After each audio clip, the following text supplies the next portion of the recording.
my speech, sir. Thank you. Thank you. Thank you. Thank you. The next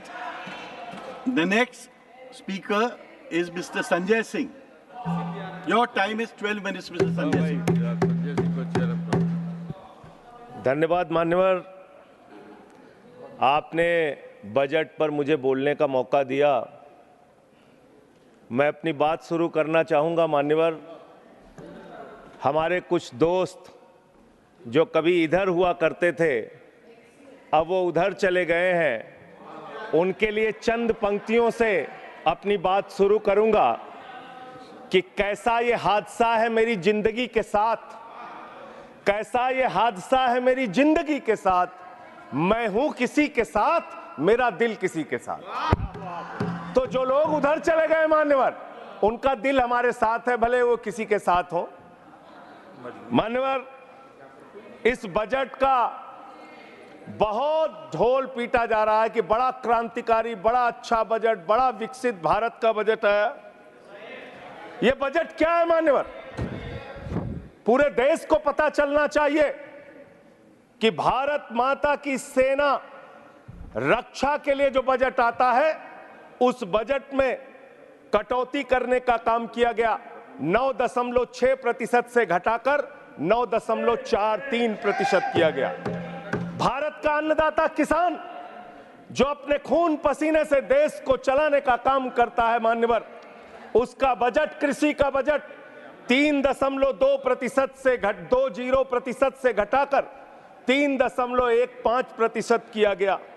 स्वास्थ्य का budget, Hindustan 144 crore लोगों का देश है मान्यवर, लेकिन बड़े अफसोस के साथ कहना पड़ रहा है कि स्वास्थ्य का बजट 1.97% से घटाकर 1.85% किया गया। ट्रांसपोर्ट का बजट 11.48% से घटाकर 11.28% किया गया। पेंशन, जहां एक तरफ पुरानी पेंशन की बहाली की मांग हो रही है, लाखों कर्मचारी सड़क पर हैं और मांग करते हैं कि पुरानी पेंशन बहाल किया जाए, इस सरकार ने पेंशन का बजट 5.20% से घटाकर 5.04% करने का काम किया। एनर्जी का बजट 2.10% से घटाकर 1.42% करने का काम किया। वैज्ञानिक विभाग का बजट 0.7% से घटाकर 0.6% करने का काम किया। फूड सब्सिडी का बजट 4.38% से घटाकर 4.25% करने का काम किया। नॉर्थ ईस्ट के विकास का बजट, मणिपुर की तो चर्चा आपने नहीं की, लेकिन नॉर्थ ईस्ट के विकास का बजट आपने 0.13% से घटाकर 0.12% करने का काम किया। सामाजिक कल्याण, जिसमें आपका बिल्कुल यकीन नहीं है, उसका भी बजट आपने घटाया। 1.22% से घटाकर 1.17% करने का काम किया। आपने फर्टिलाइजर का, खाद का बजट 3.88 से घटाकर 3.4% करने का काम किया और फूड सब्सिडी आपने घटाने का काम किया। ये है आपके विकसित भारत के खोखले बजट की सच्चाई। हर वर्ग को आपने चोट पहुंचाने का काम किया मान्यवर। आप कहते हैं आप दुनिया की 5वीं बड़ी अर्थव्यवस्था है, 5वीं बड़ी अर्थव्यवस्था है। अरे ये तो सच्चाई बताइए कि ये 5वीं बड़ी अर्थव्यवस्था किसके लिए है? आपने चंद पूंजीपतियों का 16 लाख करोड़ रुपए माफ किया। ये इस देश की सच्चाई है। आपने 16 लाख करोड़ रुपए पूंजीपतियों का माफ किया।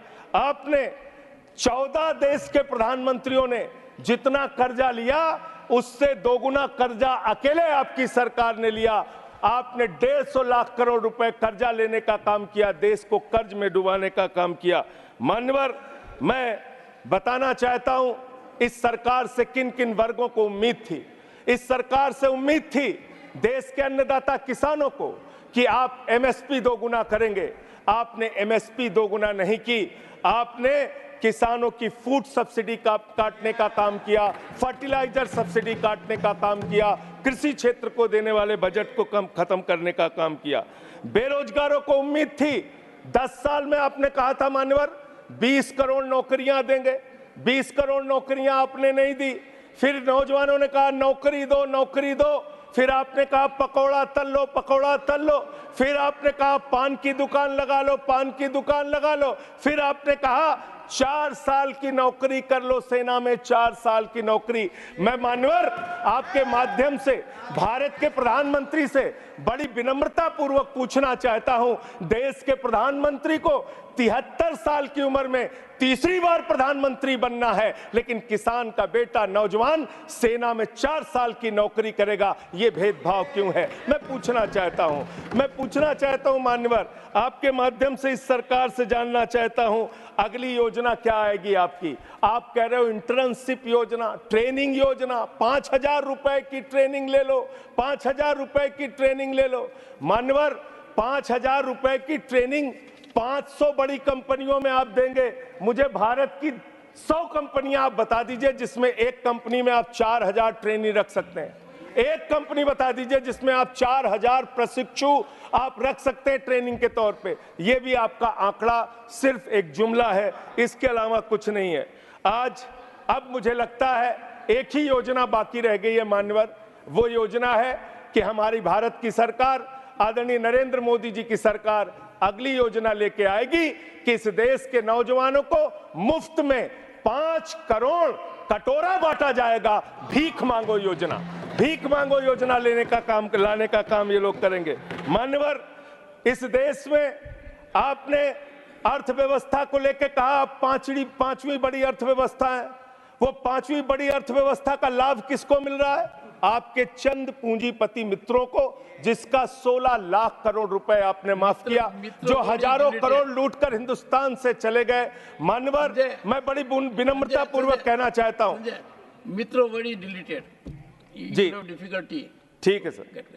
मान्यवर मैं बड़ी विनम्रता पूर्वक आपके माध्यम से पूछना चाहता हूं, क्या इस देश की अर्थव्यवस्था में रेहड़ी पटरी वालों का कोई योगदान नहीं?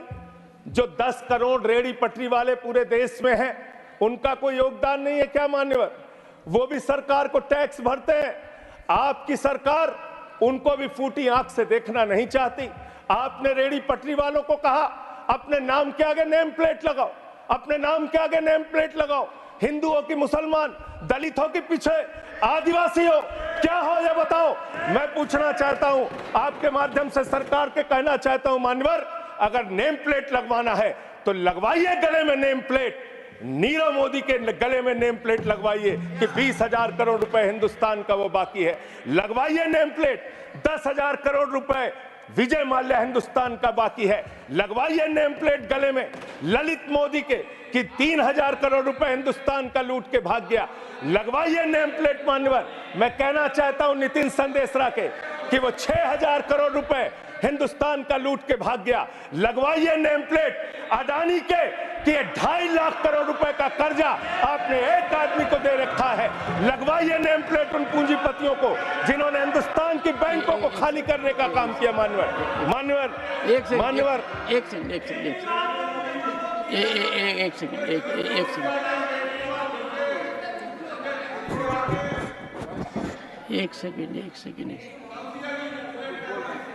Second.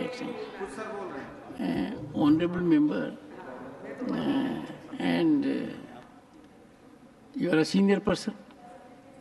Sanjay ji, you are a senior person. धारा प्रवाह में आप काफी कुछ कह गए फिगर्स के बारे में, बाकी तो you can make your point, no difficulty about it. One second. So the figures which you have given, you will have tough time in proving them, because these have been taken in stride. So all that will be deleted, and we will, unless you have real, factually firmed up material, use a name. Make your point. ठीक है sir, ठीक है sir, thank you sir, Make your point. No thank you sir. मानवर मैं तो ये कहना चाह रहा था आपके माध्यम से कि इस तरह के काम देश के अंदर नहीं होने चाहिए।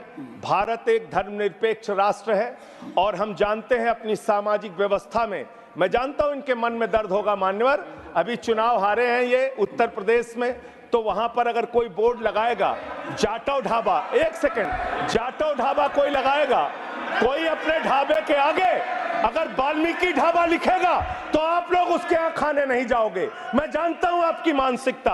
आप वो लोग हैं जिन्होंने भारत के तत्कालीन राष्ट्रपति श्री रामनाथ कोविंद जी को प्रभु श्री राम के मंदिर के शिलान्यास में नहीं बुलाया। आप वो लोग हैं जिन्होंने मौजूदा राष्ट्रपति श्रीमती द्रौपदी मुर्मू जी को राम मंदिर के उद्घाटन में नहीं बुलाया। आप दलितों से, पिछड़ों से, आदिवासियों से, अल्पसंख्यकों से, मुसलमानों से नफरत करने का काम करते हैं। ये आपकी सच्चाई है। इसलिए नेम प्लेट मत लगवाइए।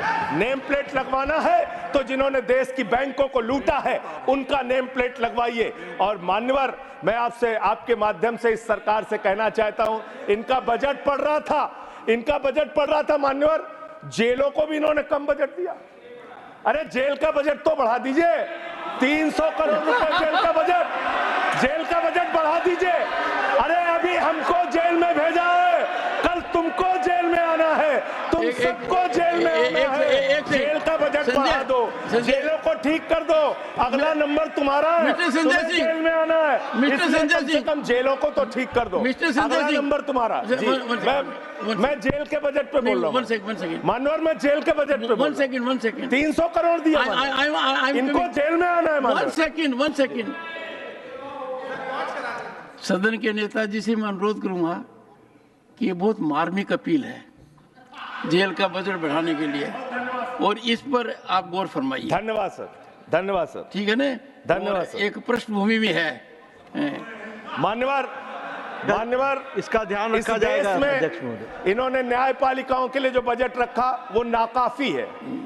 5 करोड़ केसेस पेंडिंग है इस देश के अंदर, और 6 लाख लोगों को पूरे देश में जेलों में रखा गया है, जिसमें करीब 76% अंडर ट्रायल है। इसका मतलब आपका मकसद न्याय दिलाना नहीं है, आपका मकसद किसी मामले की सच्चाई तक पहुंचना नहीं है, आपका मकसद है पकड़ पकड़ के एक एक व्यक्ति को जेल में डालना। आपने दिल्ली के मुख्यमंत्री को, जिनकी शुगर 36 बार 50 से नीचे जा चुकी है, आपने दिल्ली के मुख्यमंत्री को पकड़ के जेल में डाल दिया। नहीं मानवर, अब इनको बार बार मौका मत दीजिए, मुझे अपनी बात पूरी करने दीजिए। I am not yielding sir, I am not. आपने 2 बार काम हैबिट बना लिया इन्होंने सर। दिल्ली के मुख्यमंत्री को सर इन्होंने पकड़ के जेल में डाल के रखा, दिल्ली के शिक्षा मंत्री को इन्होंने 2 साल से जेल में रखा, दिल्ली के स्वास्थ्य मंत्री को इन्होंने 2 साल से जेल में रखा। आप एक एक विपक्ष के नेता को पकड़ पकड़ के जेल में डालते हैं। हेमंत सोरेन को मुख्यमंत्री को जेल में आपने रखा, संजय रावत को जेल में रखा, अनिल देशमुख को जेल में रखा, सबको पकड़ पकड़ के आप जेल में रखते हैं। बंगाल के 3 मंत्रियों को आपने पकड़ के जेल में रखा। आपका मकसद ट्रायल कराना नहीं, न्याय दिलाना नहीं, आपका मकसद हम लोगों को पकड़ के जेल में रखना है। जितना जेल में डालोगे, मैं आपसे कहना चाहता हूं, जितना जेल में डालोगे उतना गर्त में जाओगे। जिसने भी ये राजनीति की है उसका समापन हो गया है। अभी 240 पे पहुंचे हो, कल 24 पे पहुंचोगे, इसके बाद 2 पे भी आओगे। मैं तो 1-2 मिनट और मैं बस कह के अपनी बात खत्म करूंगा, मेरे टाइम में से उसको काट लीजिएगा। मान्यवर, भेदभाव की बात, सबसे भेदभाव इनको करना है। मुसलमानों से भेदभाव, सिखों से भेदभाव, ईसाइयों से भेदभाव, दलितों से भेदभाव, पिछड़ों से भेदभाव, और अब राज्यों से भेदभाव, राज्यों से भी भेदभाव, महिलाओं से भेदभाव, राज्यों से भेदभाव। क्या भेदभाव किया सर इन्होंने? 2,32,000 करोड़ रुपए, 2,32,000 करोड़ रुपए दिल्ली के लोगों ने सरकार के केंद्रीय खजाने में टैक्स के रूप में दिया, जीएसटी और इनकम टैक्स के रूप में। बदले में हमको कितना मिलता है? 0।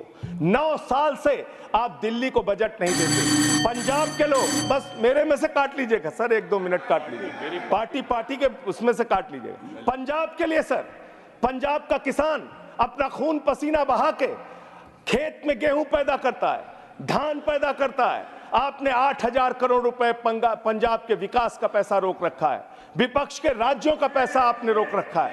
ये भेदभाव क्यों कर रहे हैं आप क्यों कर रहे हैं? आप लिखते हैं राज्यों के विकास से देश का विकास है, ये आप राज्यों का विकास कर रहे हैं। एक एक करके टारगेट करके विपक्षी राज्यों के साथ आपने भेदभाव करने का काम किया। और अंत में कोई मुझे कह रहा था सारे बजट कम किए, शिक्षा के बजट को भी आपने कम कर दिया। मैंने इन लोगों से कहा शिक्षा से इनका कोई लेना देना नहीं है, शिक्षा से इनका कोई लेना देना नहीं मान्यवर। क्यों लेना देना नहीं है? क्योंकि दिल्ली विश्वविद्यालय में मनुस्मृति पढ़ाने जा रहे हैं ये लोग। मनुस्मृति पढ़ाएंगे कि दलितों के, पिछड़ों के, जिनको आप शूद्र कहते हैं, आप शूद्र कहते हैं, अगर वो श्लोक सुन लेंगे तो उनके कान में पारा आप कैसे डालेंगे? ये पढ़ाई आप कराने जा रहे हैं दिल्ली विश्वविद्यालय में। ये पढ़ाई आप कराने जा रहे हैं। इसलिए मान्यवर, मैं आपसे यही कहना चाहता हूं, ये बजट हिंदुस्तान के किसान के खिलाफ है, ये बजट हिंदुस्तान के नौजवान के खिलाफ है, ये बजट हिंदुस्तान के व्यापारियों के खिलाफ है, ये बजट सिर्फ और सिर्फ मोदी जी के मित्रों के लिए बनाया गया है, मित्रों के लिए बनाया गया है, मित्रों के लिए बनाया गया है। The later part will not go on record. हाँ, honorable members.